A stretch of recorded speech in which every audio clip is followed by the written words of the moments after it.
नमस्कार दोस्तों, Bharat national 24 news में आपका स्वागत है। अभी अभी आई न्यूज में अखिलेश ने साधा बीजेपी पे निशाना। कहा, बीजेपी के लोग सबसे बड़े भूमाफिया है। यदि आप जांच करेंगे तो पता चलेगा कि बीजेपी भूमाफिया पार्टी बन गई है। ये जो बेरोजगार इजराइल जा रहे हैं और अग्निवीर के लोग कपड़े उतार कर आंदोलन कर रहे हैं, इनसे कैसे बीजेपी बच पाएगी। तथा उन्होंने नीतीश जी को बधाई दी, लेकिन किस बात पर दी, आइए सुनते हैं। बने रहिए हमारे साथ भारत नेशनल 24 न्यूज पर। भारतीय जनता पार्टी भूमाफिया पार्टी बन गई है, कोई लहर नहीं है। ये जो बेरोजगार इजराइल जा रहे हैं, हमें तो बधाई देना चाहिए नीतीश जी को। कम से कम शुरुआत तो कर गए। मुश्किल तो ये है कि कई बड़े आयोजन होते हैं, बड़े कार्यक्रम होते हैं, हम लोगों को निमंत्रण ही नहीं मिलता। अगर कोई पुण्य काम होने जा रहा हो, कोई बहुत बड़ा काम होने जा रहा हो और पीडीए के लोग दुखी हों, 90% आबादी वाले लोग दुखी हों, तो ऐसे पुण्य काम में उनको भी कम से कम भला होता। और अगर जमीन घोटाला हुआ है, वो भी अगर गोंडा है, बलरामपुर है या अयोध्या जैसी जगह पर 3271 बीघा जमीन, सोचिए आप कल्पना करिए कि किस नाम पर, किस सरकार में इस तरह का घोटाला हो रहा है। अगले जी 2024 लोकसभा चुनाव में आप क्या संभावना देख रहे बीजेपी के हैं? लोग सबसे बड़े भूमाफिया हैं, याद रखना आप। जहाँ कहीं भी जमीन कब्जा हो रही है और आप जांच करोगे तो वहाँ बीजेपी वाले ही मिलेंगे। BJP, Bharatiya Janata party भूमाफिया party बन गई है। अगले लहर में आप उड़ जाएंगे, आपकी पार्टी यदि राम लहर चल रही है। कोई लहर नहीं है। ये जो बेरोजगार इजराइल जा रहे हैं,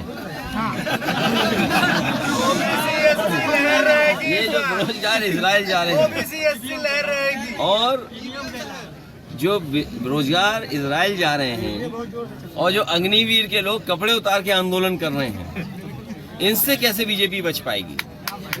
और ये जो नई आवाज उठी है पीडीए वाली, इसमें पीड़ित दुखी अगड़े भी हैं, ये ना भूलें अपने आप को। जो पीड़ित हैं, दुखी अगड़े वो भी हैं और पिछड़े, दलित, अल्पसंख्यक, आदिवासी भाइयों का ये समूह है और आधी आबादी के साथ आगे बढ़ रहे हैं। तो 90% लोग इस पीडीए में शामिल हैं, तो भारतीय जनता पार्टी कैसे बचेगी। भैया ये बताइए, आपकी पार्टी, वो चाहे नीतीश कुमार जी हो चाहे आप, है ना, जातीय जनगणना की बात करते थे।